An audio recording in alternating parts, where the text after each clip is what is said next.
INA Papers. Sí, y vamos a hablar en extenso porque, claro, sobre este caso, por ejemplo, y bien lo acabas de decir, pareció olvidado.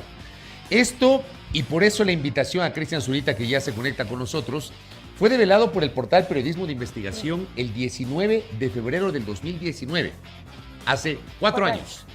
Se demoraron 4 años para este anuncio por parte de la Fiscal General del Estado, que digo, ha sorprendido y lamentablemente se ha prestado para la suspicacia por el momento político y judicial que vive la República. Tienes una investigación en ciernes en este momento vinculada a un caso de corrupción, de supuesta corrupción con funcionarios, con gente muy cercana del gobierno, del presidente de la República. Por otra parte, tienes la confirmación del resultado del referéndum constitucional, que finalmente significó una derrota para el Ejecutivo. Y ahora tienes esto. Entonces se ha prestado para la suspicacia. Creo que va a ser un debate muy interesante. Sí, y vamos a darles las bienvenidas. Vamos a estar nuevamente con Cristian Zurita, que estuvo hace pocos días, pero ameritaba que él nuevamente esté aquí porque fue parte de esta investigación que fue la que reveló estos presuntos nexos o estas presuntas irregularidades en entrega de fondos y regalos al ex presidente Lenín Moreno. Vamos a darle la bienvenida primero a Denise Zelaya. Ella es del Observatorio Anticorrupción. Bienvenida, Denise. Mientras Denise entra, bienvenida Denise, por favor. Mientras Denise entra, vamos ya también a darle la bienvenida a Guido Palacios. Él es abogado penalista, experto en compliance penal. Por favor, Guido, adelante. Mientras Guido entra y Cristian Zurita se conecta, estábamos recordando con Fabricio este caso que está vinculado a los contratos de Coca-Cola Sinclair, la hidroeléctrica, ¿no? Y esto era, según lo que la fiscal ha dicho, la investigación entra entre 2009 y 2016. 2009 y 2018. 2009 y 2018. 2018, parte ya del periodo de Lenín Moreno, cuando era vicepresidente y luego cuando ya fue presidente. Pero también hay algo que llamó la atención, no a muchos, porque la fiscal, el momento que ayer hace esta presentación en un video, que a mí sí me llamó la atención, que las formas también cuentan, sí, ¿no? Comunicacional y políticamente. Yo a la fiscal no la había visto nunca en un video sobre estos casos considerados emblemáticos. Yo no le vi en un video por el caso de Brecht, no le vi en un video por el caso Sobornos, le veo ahora en un video por el caso Sinohidro. Y la fiscal lo menciona a Lenín Moreno como ex vicepresidente de la República. Y claro, tiene que ver con que la supuesta implicación de Moreno se relaciona con su papel como segundo mandatario de la República entre 2007 y 2013. Pero el caso empieza en 2009. Claro. Es decir, cuando ya estaba a mitad de su primer periodo como vicepresidente. Primer periodo como vicepresidente. Tras las elecciones de la constituyente. Claro, viene a ser así. Ya tenemos a Guido Palacios, por favor, que pase el doctor Palacios. Él es penalista, experto en compliance penal. Por favor, adelante, tome asiento. Bienvenido, qué gusto tenerle aquí. Y vamos a dar la bienvenida también, si ya estamos conectados, con Cristian Zurita. Sí, Cristian Zurita es periodista, nos acompañó hace pocos días de aquí y es parte, lo hemos vuelto a invitar porque es quien investigó el caso INA Papers, cuando se conocía como caso INA Papers. Hoy la Fiscalía lo presenta como caso Sinohidro. Hola, Cristian. Es un gusto, Sol, Fabricio, muy buenas noches, un gusto estar con ustedes nuevamente. Muchísimas gracias y empecemos, creo, justamente con Cristian. Cristian, tú investigaste este tema en 2019, Fabricio decía febrero de 2019 se publicó este tema que hoy, 4 años después, está ya la fiscal anunciando que va a formular cargos. Cuéntanos un poco el esquema, qué pasaba, cuál era el rol del ex vicepresidente y expresidente Lenín Moreno dentro de esta trama, cómo funcionaban estos regalos. Cuéntanos un poco para empezar a discutir sobre este tema. La investigación. Es un caso largo porque la investigación realmente arrancó en 2017 cuando ya se conocieron los primeros resultados de un informe de Contraloría que identificaba las irregularidades en el proceso de construcción de Coca-Cola Sinclair. De allí la decisión fue impulsar una investigación profunda que involucre todos los ámbitos. Y desde allí fue avanzando poco a poco. Y en enero de 2018 fue el diario El Universo quien dio la pauta de cómo se estaban desarrollando una parte de los hechos, porque por un lado está el tema de construcción, que es netamente técnico, y la segunda parte es donde se está juzgando este momento, y hemos visto el llamado a reformulación de cargos por parte de la Fiscalía, que es todos los acuerdos generados en las condiciones societarias y la firma de los contratos que realizó el Estado ecuatoriano con la empresa Sinohidro, ¿no? Entonces, en 2018, Diario El Universo publicó un extenso reportaje que solo le faltaban nombres porque había accedido a los procesos judiciales tributarios que identificaba como una empresa llamada Recorsa, pues no había podido justificar ingresos recibidos por parte de Sinohydro. Y lo que se descubrió es que Sinohydro Beijing, en China, había transferido aproximadamente 18 millones de dólares a la empresa Recorsa en Panamá, y esta a su vez a una serie de empresas, aproximadamente 6-7, que eran fantasmas, es decir, ficticias, que recibieron esos recursos en Ecuador y que nunca pudieron probar su condición de licitud. Esto les llevó a un proceso judicial de tipo tributario que con el tiempo ganó el Servicio de Rentas Internas, pero como el Servicio de Rentas Internas no interviene directamente en procesos judiciales, sino que le interesa recuperar el dinero, quedó prácticamente el tema olvidado. Un año después de continuos procesos de investigación, el portal Periodismo de Investigación identificó todas las relaciones societarias de lo que significó este tránsito de recursos de China a Panamá, y pues señaló que esos 18 millones de dólares también tuvieron como destino algunas empresas relacionadas a la familia de Lenín Moreno. La principal de ellas es INA Investment Corporation, que en 2012 ya había sido constituido por un hermano del ex vicepresidente de la República, Lenín Moreno. Se trata de Edwin, quien la constituyó en Belice, y posteriormente se procedió a su consolidación o extensión de una misma empresa en Panamá. Con el tiempo se descubrió que la empresa que recibió los recursos, que se llama Recorsa S.A., abrió y constituyó cuentas en el Balboa Bank de España, y desde allí se giraron cheques a nombre de almacenes que vendieron muebles, diversos bienes, que tuvieron como beneficiario a Lenín Moreno. Y los cheques fueron girados básicamente por una persona que es María Auxiliadora Patiño. ¿Quién es ella? Pues la hija de Conto Patiño Martínez, que entonces era el representante legal en Ecuador de Sinohydro a través de la empresa Recorsa. Entonces, solo para precisar, el rol de Lenín Moreno aquí habría sido que él recibió en forma de regalos de estos muebles que fueron a parar a su departamento en Suiza. También se hablaba de un departamento, y lo que él hizo a cambio fue que facilitar que se pudiera firmar el contrato con esta empresa para Coca-Codo. Él fue la persona que logró desanudar los problemas que existían para firmar el contrato entre Sinohydro y el Estado ecuatoriano. Cuando se logra desanudar y se firma el contrato, Sinohydro reconoce un pago de 18 millones a Recorsa. Y esa parte de recursos económicos le pertenecían a Lenín Moreno, que fueron manejados en chequeras y en cuentas particulares que estaban a nombre de Javier Macías Carminiani, esposo de María Auxiliadora Patiño, hija de Conto Patiño Martínez. Entonces se debe entender que ese dinero por el cual se giraban y se compraban diversos bienes, ¿sí?, era dinero o la chequera personal del ex vicepresidente, manejado por sus amigos íntimos, que luego estuvieron presentes en otros negocios constantes en el Palacio de Carondelet cuando asumió la presidencia de la República. Entonces, lo que se identifica es que toda esta trama de empresas constituidas entre Panamá, Belice, España, ¿sí?, tenían un hilo conductor. ¿Quiénes son ellos o son parte de este hilo conductor? Javier Macías Carminiani, María Auxiliadora Patiño de Macías, y por propias circunstancias relacionadas al círculo del negocio, Conto Patiño Martínez. Con esta explicación de Cristian Zurita, antes de venir a conversar con Denise y Guido, voy a darle el paso a Pablito. Pablito, tú tienes la palabra. Después de este corte comercial, nosotros vamos a hablar de cómo pudo haber funcionado esta estructura de corrupción. Y además tenemos reacciones de los dos expresidentes de la República, Rafael Correa y Lenín Moreno Garcés. Volvemos.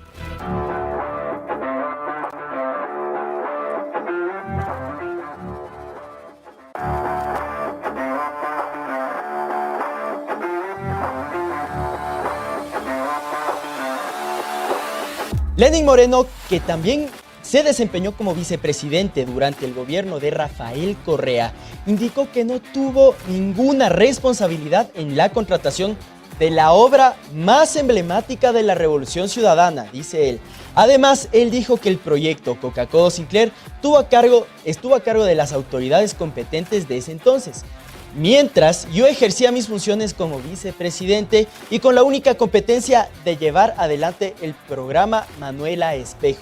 Ante esto también, el expresidente de la República, Rafael Correa, con este caso se quiso evitar el juicio político en la asamblea sacando el caso INA Papers. Eso fue lo que dijo y tenemos un directo de él hablando al respecto. Político en la asamblea. Entonces, saca esto y creyó que le íbamos a aplaudir.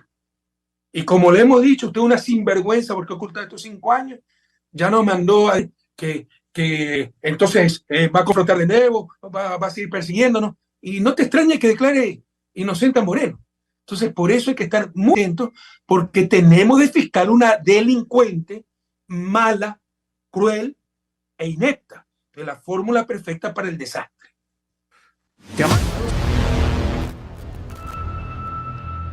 Una fiscal delincuente, cruel e inepta. Eso fue lo que dijo. ¿Qué opinan ustedes? Sol Borges. Le voy a preguntar a Guido Palacios, hablábamos ahora en el corte que es difícil, no es evidente entender toda esta trama de offshores, las empresas, cómo funciona a través de un tercero, para que se le puedan hacer compras, no es dinero en efectivo directamente, sino eventualmente el departamento, algunas de las cosas que Cristian explicaba. Y la fiscal ha dicho que hay un presunto delito de cohecho. ¿Cómo se podría configurar este delito y qué otros delitos podrían desprenderse de esto? A ver, habíamos tenido conocimiento de que son varios los tipos penales que se reúnen dentro de esta investigación, como el tema de lavado de activos, había el tema de enriquecimiento privado no justificado y todo esto, lo que la Fiscalía está aseverando es que con todos los elementos de cargo que han podido recabar de todas estas asistencias penales internacionales, lo que va a coincidir es en un delito de cohecho, en un posible delito de cohecho. Ya se ha hecho la formulación de cargos, se va a llevar, como todos sabemos, el próximo día jueves a las 8 de la mañana. Entonces la Fiscalía deberá de sustentar dentro de dicha audiencia cuáles son los elementos con los que ella cuenta para poder hacer en una instancia futura el tema de su acusación, para poder demostrar el tema del delito de cohecho. Entonces, pienso yo... Pero perdón que te interrumpa. El cohecho, para que entienda nuestro público y nosotros también, el cohecho es el pago de sobornos. Sí, eso básicamente. En términos morochos, coloquiales, simples. Sí, usted le entrega a un funcionario público a cambio de un favor. Entonces, eso es lo que se está investigando. Aparentemente, para que se entienda para todos quienes nos escuchan y nos visualizan, es la entrega de sobornos para la adjudicación de la obra Coca-Cola Sinclair. Es decir, que lo que se debería probar es que el presidente Moreno recibió estos regalos a cambio de facilitar que este contrato se otorgue a la empresa en cuestión. Sí. De lo que se escucha y de lo que se ha podido recabar durante todos estos días que han sido de conmoción nacional, simplemente no es de que el presidente se le ha probado que él ha recibido dentro de sus cuentas, sino que ha usado a terceras personas cercanas a él y a sus familiares para poder recibir estos recursos. De esto es lo que deberá sustentar el tema de la Fiscalía a través de las asistencias penales internacionales, como les he manifestado, para poder emitir este dictamen acusatorio y que luego un juez pueda valorar sobre toda esta prueba si se determina la culpabilidad o la responsabilidad en este delito de cohecho por parte del exmandatario. Desde el Observatorio Anticorrupción, Denise, ustedes han seguido este caso y han podido establecer, de hecho, una línea de tiempo que explica más o menos cómo habría sucedido desde el inicio hasta el final. Y bueno, ahora ya que se van a formular cargos, iremos viendo cómo avanza el proceso.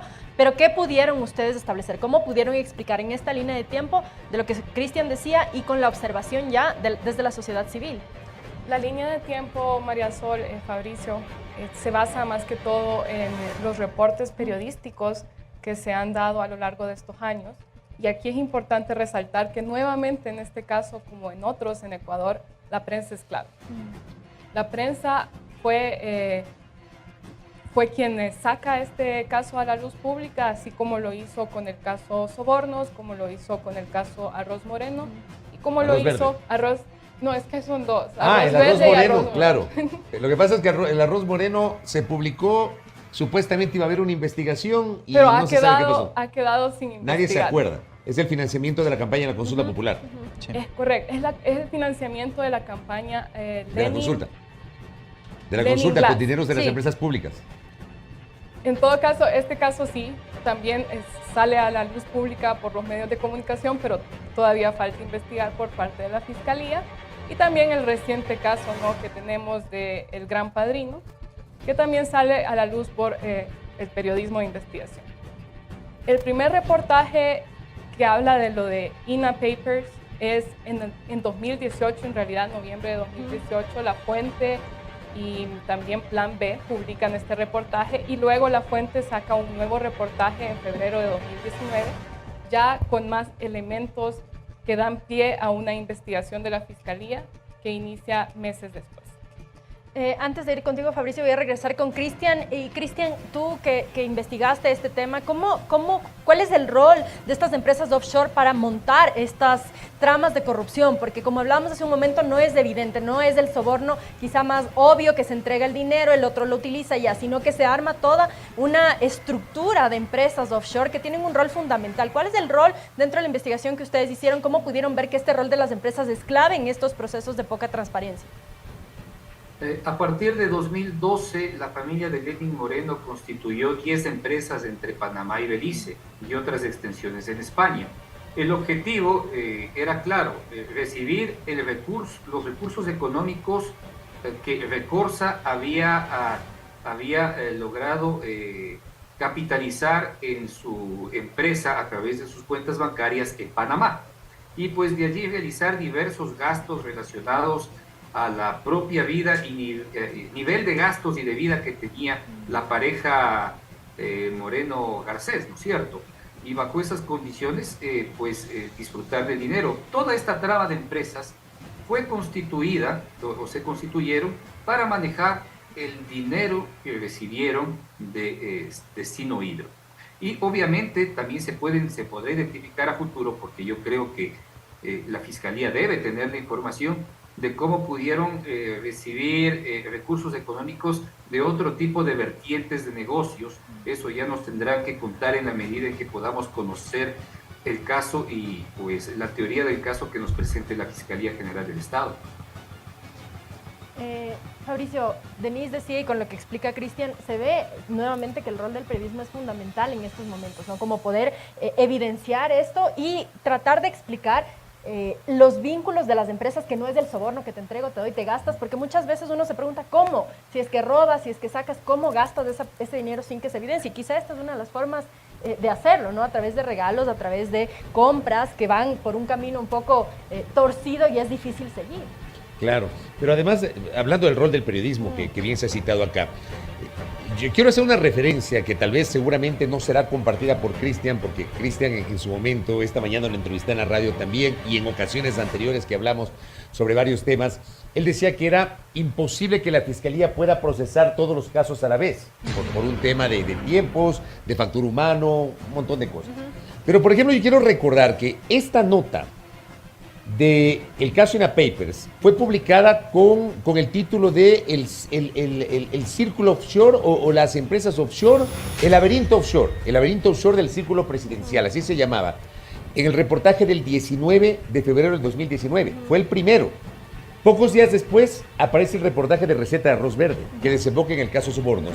Y después aparece un caso al que nadie le ha parado bola, que es el caso de del supuesto financiamiento irregular de la campaña de Lenín Moreno en 2017, un reportaje que Cristian lo sabe, se llamaba el caso Lucas Majano, que hablaba justamente de aportes irregulares a la campaña del presidente Moreno, cuando era candidato, en 2017.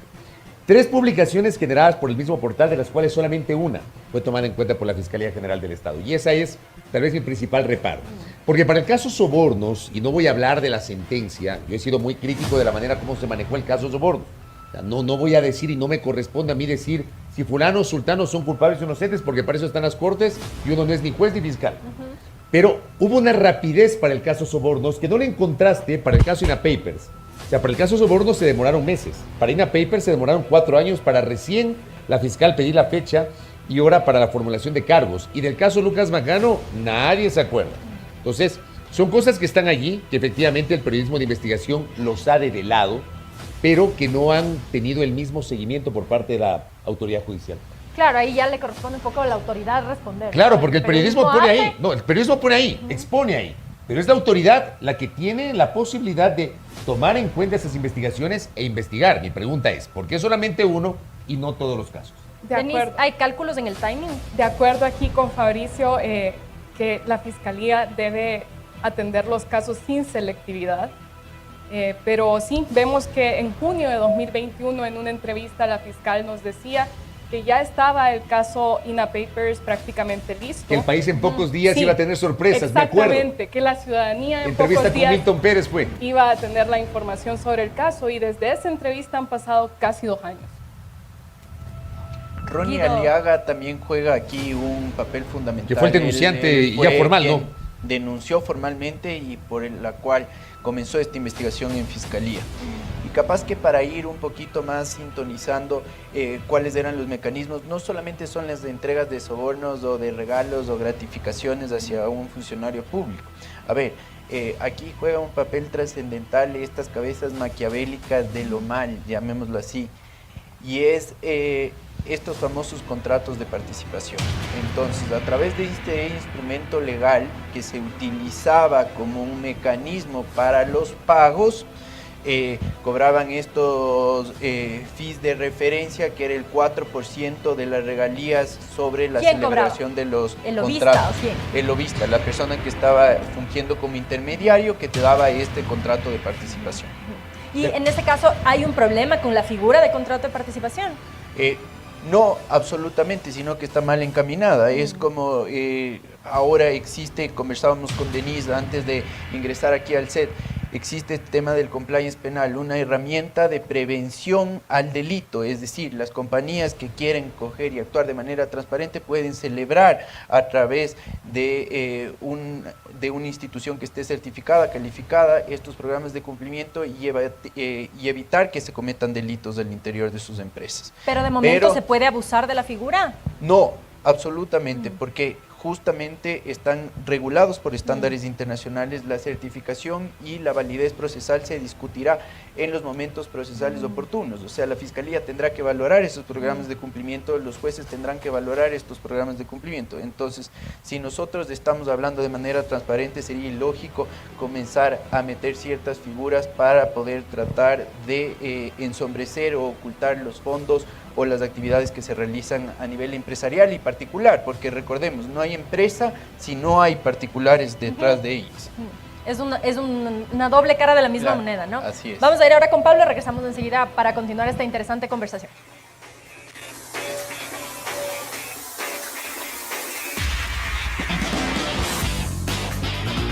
Tema muy interesante. El lobbying aquí en el Ecuador no está regularizado.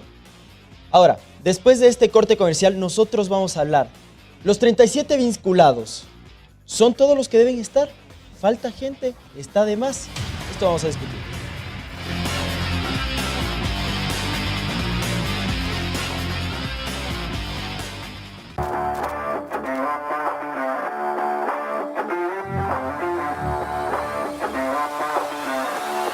A través de su cuenta de Twitter, la fiscal Diana Salazar reaccionó a los cuestionamientos por el caso INA Papers y dijo lo siguiente: para los suspicaces, todo momento es inoportuno, para los corruptos toda acción de la justicia es sospechosa. Pero para quienes actuamos con responsabilidad, el momento justo llega cuando existen todos los elementos de convicción para procesar a los presuntos responsables. Además, el asambleísta Ronnie Aliaga de UNES pide que se prohíba la salida del país de las personas que estarían involucradas en el caso Sinohydro, que está investigando el hecho en torno al caso INA Papers. Adelante, Lugo. Y hoy, sí, como pueblo ecuatoriano, exigir a la Fiscal General del Estado que solicite la prohibición de salir del país de las personas que aún se encuentran aquí. Sabemos que Lenín Moreno está refugiado en Paraguay porque no hay el tratado de extradición para que pueda ser puesto a disposición de la justicia ecuatoriana. A ver, con esto que dijo Ronnie Aliaga, ¿Es factible prohibirle la salida del país a las personas que están en este momento involucradas en este caso?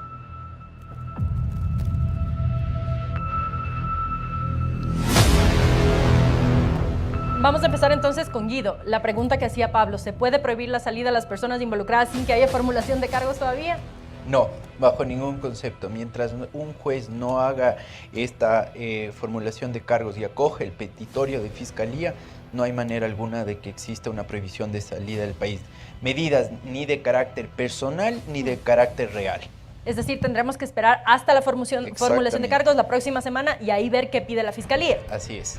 Además, ¿No se habría que puede ver tomar quiénes- esta medida de manera preventiva, tal vez? Es una pregunta. No existen estas medidas de carácter preventivo, existen otras circunstancias para lo cual habrá que seguir otros procedimientos, pero en materia penal, mientras no exista la formulación de cargos, no va a poder existir nunca una medida de carácter personal como es la prisión preventiva o una medida de carácter personal o real también como el congelamiento de cuentas, la prohibición de vender los bienes muebles o inmuebles. Todo eso está regulado a través de la formulación de cargos. En el tema de la flagrancia, vamos a ver, les cogían en delito flagrante o les detenían con fines investigativos. Dentro de las 24 horas tenía que celebrarse la audiencia en donde se calificaba primero el tema de la flagrancia y posterior a ello se iban a dictar las medidas, pero siempre tiene que haber este principio de legalidad de donde se respete judicialmente todas las medidas que se han contemplado dentro del ordenamiento jurídico para que puedan proceder de esta Que no se manera. caigan los procesos Exactamente. Pero ahí, después. por ejemplo, lo que dice el doctor Palacios, que me parece interesante esa explicación. Primero que no sabemos quiénes están todavía en el país. Sabemos que Lenín Moreno no está en el país, que su esposa no está en el país, no sé o no sabemos qué pasa con sus dos hermanos, sus dos cuñadas, su hija y las otras personas. Pero le pregunto a usted, doctor, la fiscal ayer presenta 37 nombres, ya los hace públicos. Usted en este momento nos explica que no hay cómo dictarles medidas cautelares preventivas, por decirlo de esta manera. No hay. Pero ya lo saben, 37, ya saben las personas que van a ser vinculadas. Mañana pasado alguien puede coger un avión, no tiene prohibición de salir del país y se va del país. ¿Cómo operan aquí las cosas? Para que la Fiscalía haya podido dictaminar esta formulación de cargos, ya todos los datos debían de haber estado proporcionados en Fiscalía. Entonces, Fiscalía seguramente ya tiene direcciones domiciliarias, direcciones de correo electrónico, cualquier dato de contacto a través del cual puedan dar con el paradero de estas personas. Adicional a esto, para que se celebre esta audiencia de formulación de cargos van a tener que ellos comparecer de manera personal. Entonces, Pero ¿para poder qué anunciar dictaminar los nombres si es que eso da una medida, un espacio para que las personas se puedan ir? Es estrategia por parte de la Fiscalía, no me compete a mí como abogado coger y atacar las medidas que ha decidido la Fiscal General en este caso de hacer anuncio público.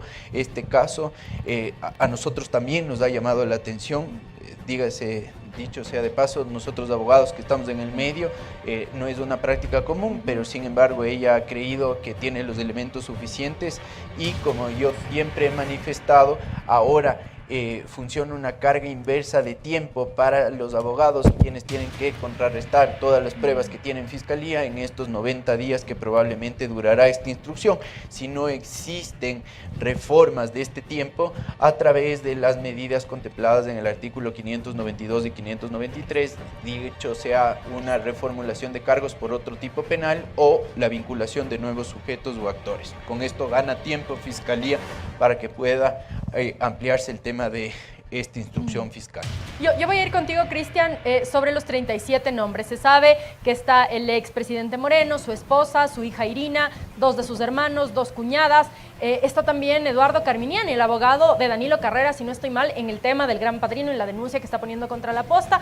Y hay en total 38 personas. ¿37 o 38 personas? 37. Personas. Cristian, ¿son todas las personas que ustedes lograron averiguar que habían tenido algún grado de participación en su investigación, las que hoy la Fiscalía menciona? La investigación que realizamos en 2018 identifica un número mucho menor, ¿sí? E incluso el monto de 18 millones que habíamos percibido, porque era algo evidente según la información de Servicio de Rentas Internas, no se compadece con los 76 millones que está hablando ahora la Fiscal General en la comunicación pública que nos hizo conocer el día de ayer. De tal manera que nosotros entendemos que todas las personas que están involucradas obedecen al círculo familiar y de amistad del expresidente Lenín Moreno. Y pues más allá de eso no hay, es decir, no conocemos lo que pudo haber pasado en el proceso de construcción y planificación de la obra, que es otro tema y que aspiramos que pueda darse a conocer partes de esas líneas en la investigación que nos presente la Fiscalía General del Estado, porque es donde se encuentra pues la línea mayor de corrupción que se generó en el caso de la obra, ¿no?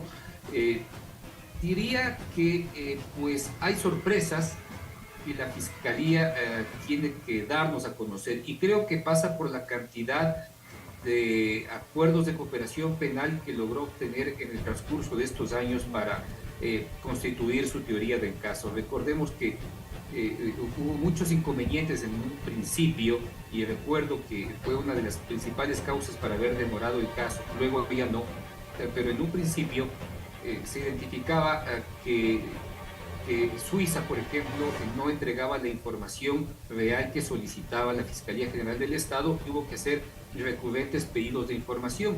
Lo mismo sucedió con otros países, ¿sí? A la final debemos entender que buena parte de lo estructurado, ¿sí?, supera la investigación periodística, y esa es la razón por las cuales existen tantos nombres vinculados a la familia y amigos del expresidente de la República. Y ahí está un poco lo que tú decías, ¿no? Una cosa es del trabajo del periodismo, otra cosa es del trabajo de la Fiscalía. Cristian dice, nosotros pusimos menos personas, los nombres que pudieron identificar. Porque no tenían la asistencia penal. Exacto, y en el rigor periodístico tiene ciertos límites que los recursos de la Fiscalía en principio además son bastante más que los de los periodistas. Claro, claro. Por eso la Fiscalía dice, hicimos tales asistencias penales internacionales. Ahora, hay algo que se me quedó en el bloque anterior. Hablaban de lobista. Corríjame si estoy equivocado. En el Ecuador todavía no tenemos una ley de lobby, ¿verdad? No hay. No existe una ley de lobby, sin embargo... Hay un proyecto de ley en la Asamblea que lo presentó Gabriela Larreategui, si mal no recuerdo, y hay otro que presentó un asambleísta de Napo, de la Sociedad Patriótica, que se me fue. Solorza.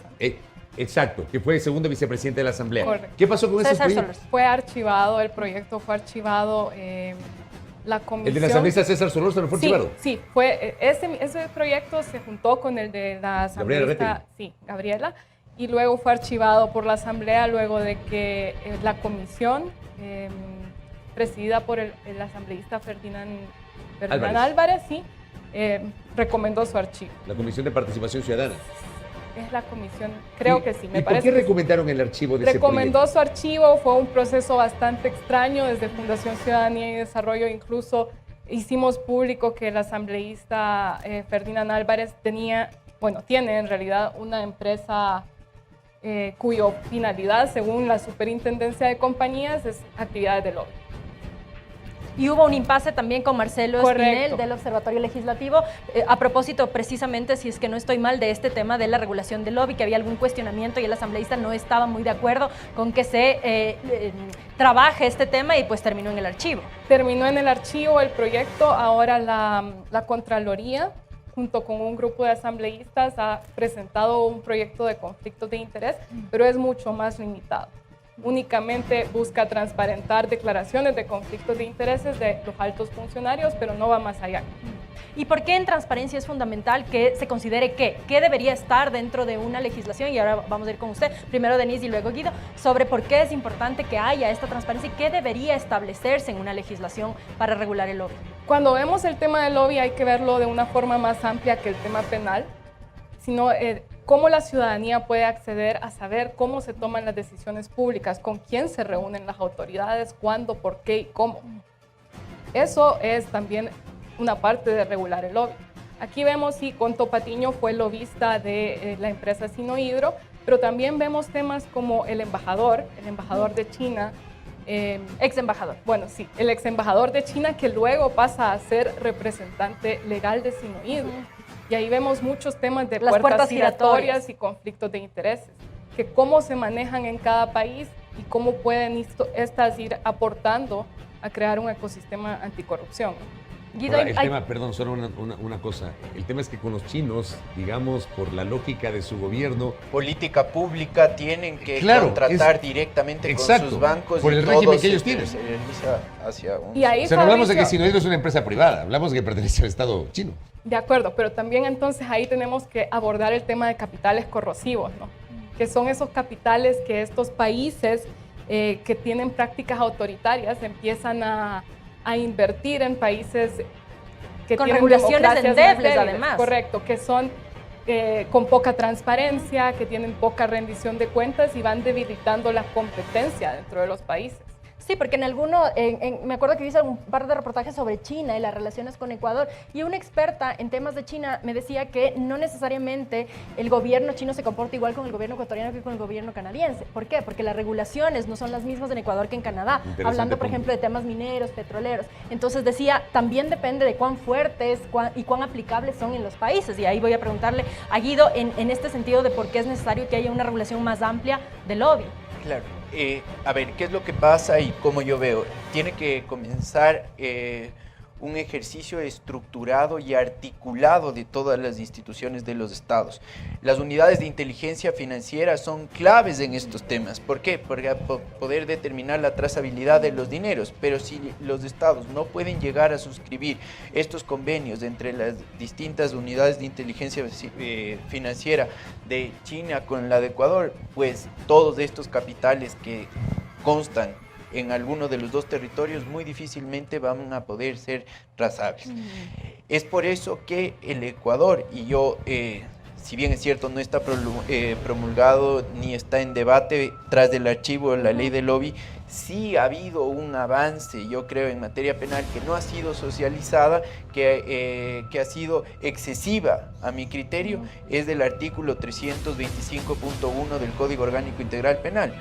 Actos de corrupción en el sector privado. Si yo, para obtener un contrato, algún favor o lo que fuera de mi competidor, cliente o proveedor, igual voy a ser sancionado. La pena está, la multa a la persona jurídica está hasta $800,000, es decir, 400 salarios básicos, y inclusive hasta 10 años de pena privativa de libertad para aquel persona que esté cometiendo estos actos de corrupción en el sector privado.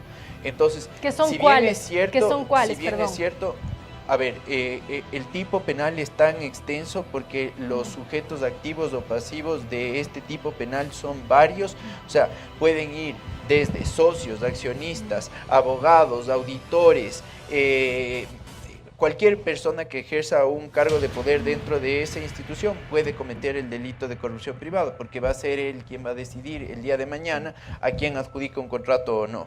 Aquel persona que también vaya a estar ofreciendo sus servicios y compitiendo de manera desleal con el mercado, va a ser también sancionado por actos de corrupción en el sector privado. Entonces vemos cómo se comienza a regularizar el derecho de competencia que ya cae en la esfera penal y que sin lugar a duda es un precedente o es un punto de partida para poder iniciar y sancionar estos actos de corrupción. Vamos a regresar con esta conversación, las conclusiones. Primero, Pablito, tú tienes la palabra.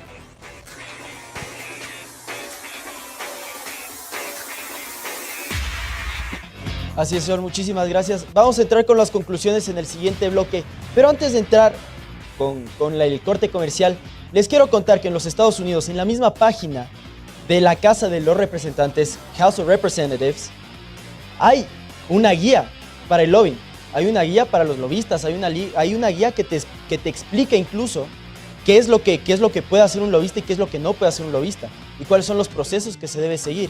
Yo creo que eso es algo muy importante y muy interesante que ya están aplicando otros países. Volvemos.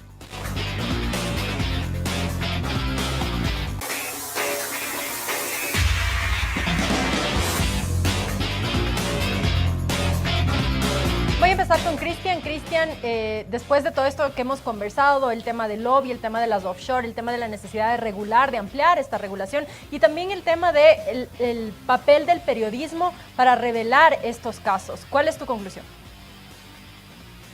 Bueno, el tiempo que ha demorado la Fiscalía para concretar el caso y llevarlo a la justicia ha sido por demás amplio Y pues parece que los resultados que en principio se develaron públicamente frente a lo que estamos por conocer tiene unos enormes márgenes de diferencia.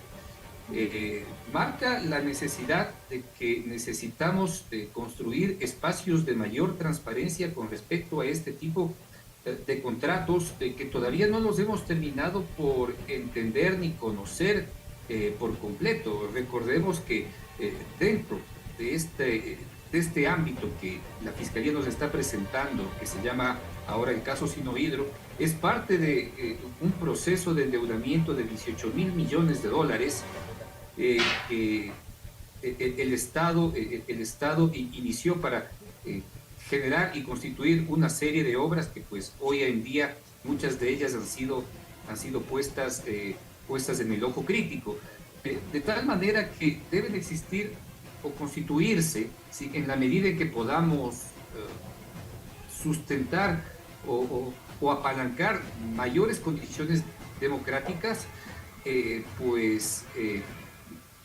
una mejor capacidad técnica para poder enfrentar estos derechos y que no demoren tanto en el tiempo para que sean juzgados, sea por la opacidad o sea por la propia incapacidad que tienen las instituciones para asumirlos. Gracias, Cristian. Denise, tu conclusión. Bueno, esperamos que el caso tenga resultados y que la impunidad no gane. La Fiscalía habla de más de 76 millones de dólares, es un monto millonario, pero además hay que ver si este caso tiene efectos también en la calidad de la obra, en el medio ambiente, etcétera. Y también esperamos que no se deje de dar atención a otros casos que están en curso en este momento, como el caso Encuentro, porque siempre es más difícil investigar a las personas que están actualmente en el poder. Básicamente eso. Esperamos buenos resultados. Guido, tu conclusión. Yo creo que voy a tomar como punto de partida que tienen que seguir actuando de manera articulada todas las instituciones del Estado. Por ejemplo, el servicio de contratación pública, poner límites, no solamente estar esperando al ámbito legislativo para poner ciertas regulaciones, califiquen a quiénes van a ser los proveedores que participan en el Estado, si son transparentes, si han tenido procesos judiciales, hacerles una debida diligencia, conocer con quién estoy contratando. Entonces, esto no es solamente ni del sector público ni del sector privado. Si nosotros como actores económicos, todos quienes participamos en el mercado de Ecuador, nos invocamos a este mensaje de transparencia y lucha contra la corrupción, todo será más fácil, porque se le resta carga operativa tanto a los juzgados como a la Fiscalía, que hoy por hoy está abarrotada de casos, y es por eso que no pueden salir todos los casos como quisieran. Genera impunidad, lógicamente, porque no hay casos que se resuelven. Hay las famosas sentencias de papel que sirven para decir se recuperó, se le robaron al Estado tantos millones de dólares, pero es un saludo a Dalí. O sea, no hay ejecución, y es por eso que hoy ya se está discutiendo la ley de extinción de dominio. Pienso que es una medida que también fortalece a los actos de corrupción y por ende un fortalecimiento del sistema y la economía del Ecuador. Muchísimas gracias. Yo dos cosas para finalizar. La una, otra vez, aunque pueda ser cliché, el país necesita una institucionalidad fuerte y, por ejemplo, para ese tipo de situaciones, la Contraloría es fundamental.